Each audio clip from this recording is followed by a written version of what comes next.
அப்போ உங்களுடைய அந்த இது என்ன சார்? இப்போ திமுக ஃபர்ஸ்ட் இடத்துல இருக்காங்க, திமுகவோட சண்டை செய்யக்கூடிய இடத்துல இப்போ யார் வரப்போறா சார்? திமுகவோட போட்டி போட போறது தாவேகா தான். அவங்க கோச்சிக்கிட்டாலே எனக்கு பரவாயில்ல. நான் திமுகவை பார்த்து என்ன சொல்றேன், பொது எதிரி பாரதிய ஜனதா கட்சின்னு திமுக எதிர்த்து நிற்குது இந்த முதல்வர் தலைமையில. பல கட்டங்களில் பல போராட்டங்கள், ரைடு ஈடு எல்லாத்தையும் சேர்த்து சமாளித்து நிற்கக்கூடிய கட்சியாக நான் திராவிட முன்னேற்ற கழகத்தை பார்க்கிறேன், போற்றுகிறேன்.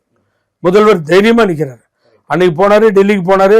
இவர் ஏதோ போய் அட்ஜஸ்ட் பண்ண போறாருன்னா கவலையப்படல. நேராக போய் ராகுல் காந்தியையும் சோனியா காந்தி மேடமும் பார்த்துட்டு வந்தார். அப்படி இருக்கக்கூடிய ஒரு தலைவர் பொது எதிரியாக பாரதிய ஜனதா கட்சியை இந்தியா கூட்டணி கருதுகிறது. அதில் முக்கிய பாங்கு இந்த தமிழக முதல்வருக்கு உண்டு, மாண்பு தமிழ் முதல்வருக்கு. அதை தானே விஜய் சொல்றாரு. எங்க பொது எதிரி பிஜேபின்னு சொல்றாரு. ஆமா, கொள்கை எதிரின்றாரு. கொள்கை எதிரி சொல்றாருல. திராவிட இயக்க தலைவர்கள் எல்லாம் கட்டோட்டு வச்சு பாராட்டுறாருல, அவரோட மோதிக்கோங்க. அடிமைகளாக பிஜேபிக்கு இருக்கின்றவரா நான் அவர் தான் எங்களுக்கு போட்டியா வருவார்னு ஏன் திமுக சொல்லுது? என்ன கோபம் திமுக மேல.